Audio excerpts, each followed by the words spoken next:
साधु और खजूर। एक दिन की बात है। एक साधु गांव के बाहर वन में स्थित अपनी कुटिया की ओर जा रहा था। रास्ते में बाजार पड़ा। बाजार से गुजरते हुए साधु की दृष्टि एक दुकान में रखी ढेर सारी टोकरियों पर पड़ी। उसमें खजूर रखे हुए थे। खजूर देखकर साधु का मन ललचा गया। उसके मन में खजूर खाने की इच्छा जाग उठी, किंतु उस समय उसके पास पैसे नहीं थे। उसने अपनी इच्छा पर नियंत्रण रखा और कुटिया चला आया। कुटिया पहुंचने के बाद भी खजूर का विचार साधु के मन से नहीं निकल पाया। वह उसी के बारे में ही सोचता रहा। रात में वह ठीक से सो भी नहीं पाया। अगली सुबह जब वह जागा तो खजूर खाने की अपनी इच्छा की पूर्ति के लिए पैसे की व्यवस्था करने के बारे में सोचने लगा। सूखी लकड़ियां बेचकर खजूर खरीदने लायक पैसों की व्यवस्था अवश्य हो जाएगी। यह सोचकर वह जंगल में गया और सूखी लकड़ियां बीनने लगा। काफी लकड़ियां एकत्रित कर लेने के बाद उसने उसका गट्ठर बनाया और उसे अपने कंधे पर लादकर बाजार की ओर चल पड़ा।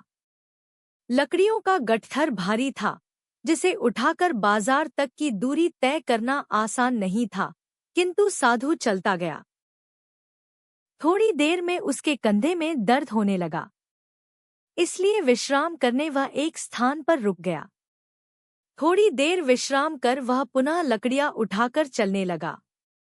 इसी तरह रुक रुक कर किसी तरह वह लकड़ियों के गट्ठर के साथ बाजार पहुंचा। बाजार में उसने सारी लकड़ियां बेच दी। अब उसके पास इतने पैसे इकट्ठे हो गए जिससे वह खजूर खरीद सके। वह बहुत प्रसन्न हुआ और खजूर की दुकान में पहुंचा। सारे पैसों से उसने खजूर खरीद लिए और वापस अपनी कुटिया की ओर चल पड़ा। कुटिया की ओर जाते जाते उसके मन में विचार आया कि आज मुझे खजूर खाने की इच्छा हुई। हो सकता है कल किसी और वस्तु की इच्छा हो जाए। कभी नए वस्त्रों की इच्छा जाग जाएगी, तो कभी अच्छे घर की, कभी स्त्री और बच्चों की, तो कभी धन की। मैं तो साधु व्यक्ति हूँ। इस तरह से तो मैं इच्छाओं का दास बन जाऊंगा। यह विचार आते ही साधु ने खजूर खाने का विचार त्याग दिया। उसी समय उसके पास से एक गरीब व्यक्ति गुजर रहा था। साधु ने उसे बुलाया और सारे खजूर उसे दे दिए।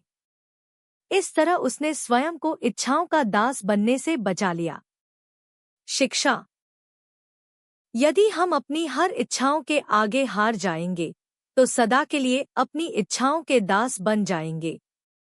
मन चंचल होता है, उसमें रह रहकर इच्छाएं उत्पन्न होती रहती हैं, जो उचित भी हो सकती हैं और अनुचित भी। ऐसे में इच्छाओं पर नियंत्रण रखना आवश्यक है। सोच विचार कर इच्छाओं के आकलन के उपरांत ही उनकी पूर्ति के लिए कदम बढ़ाना चाहिए। तभी जीवन में सफलता प्राप्त होगी। हमें इच्छाओं का दास नहीं बनाना है, बल्कि इच्छाओं को अपना दास बनाना है। सदैव प्रेरित रहें, सदा मुस्कुराते रहें।